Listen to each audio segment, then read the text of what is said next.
চিংড়িঘাটা ক্রসিংয়ে কলকাতা মেট্রোর অরেঞ্জ লাইনের কাজ শেষ হয়ে গিয়েছে।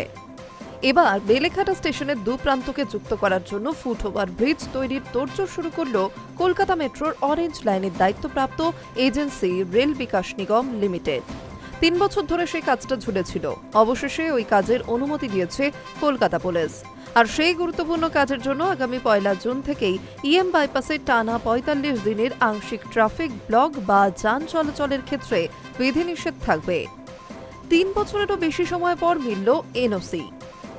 মেট্রোপলিটন এলাকার কাছেই ইএম বাইপাসের মাঝের অংশে আংশিক ব্লকেজের জন্য প্রয়োজনীয় নো অবজেকশন সার্টিফিকেট পাওয়ার বিষয়টি 3 বছরেরও বেশি সময় ধরে ঝুলেছিল। সেই সময় একাধিকবার ট্রায়াল রান করে পরিস্থিতি খতিয়ে দেখা হয়েছে।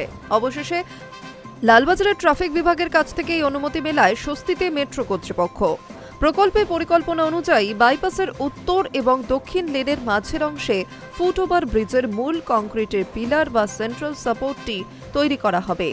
এই কাঠামোটি তৈরি হয়ে গেলেই আরভিএনএল রাস্তার দুপাশ থেকে ইস্পাতের গার্ডার ও অন্যান্য পরিকাঠামো লঞ্চ করতে পারবে। এর ফলে বাইপাসের পূর্ব দিকের বাসিন্দারা অত্যন্ত সহজে এবং নিরাপদে রাস্তা পারাপার হয়ে সরাসরি বেলেঘাটা মেট্রো স্টেশনে প্রবেশ করতে পারবেন। আর ফুটওভার ব্রিজের বিষয়টি বহুদিন আগেই তৈরির কথা হয়েছিল। রুবি থেকে বেলেঘাটা পর্যন্ত যখন বাণিজ্যিকভাবে মেট্রো পরিষেবা শুরু করার অনুমতি দেন কমিশনার অব রেলওয়ে সেফটি, সেই সময় ওই ফুটওভার ব্রিজটি তৈরির কথা বলেছিলেন তিনি। অবশেষে সেই ফুটওভার ব্রিজ তৈরি করা হচ্ছে। তবে এর মাঝে সামনে আসছে বিকল্প ট্রাফিক রুট ও পুলিশের রণকৌশল। রুবিগামী গাড়ির রুট, যে সমস্ত গাড়ি রুবির দিকে যাবে সেগুলোকে মেট্রো স্টেশনের ঠিক আগে তৈরি বেইলি ব্রিজের দিকে ঘুরিয়ে দেওয়া হবে। গাড়িগুলি সার্ভিস রোড ধরে এগিয়ে মাঠ পুকুর ক্রসিং পার করে ফের মূল ইএম বাইপাসে প্রবেশ করবে।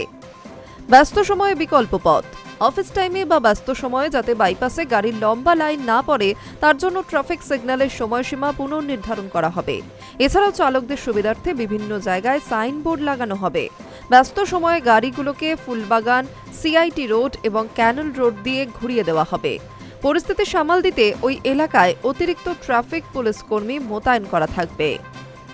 উল্টোডাঙ্গাগামী লেন, সায়েন্স সিটিগামী লেনের কাজকর্ম সম্পূর্ণ না হওয়া পর্যন্ত উল্টোডাঙ্গাগামী লেনে যান চলাচল সম্পূর্ণ স্বাভাবিক থাকবে। সেখানে কোনো পরিবর্তন করা হচ্ছে না। Hi News network.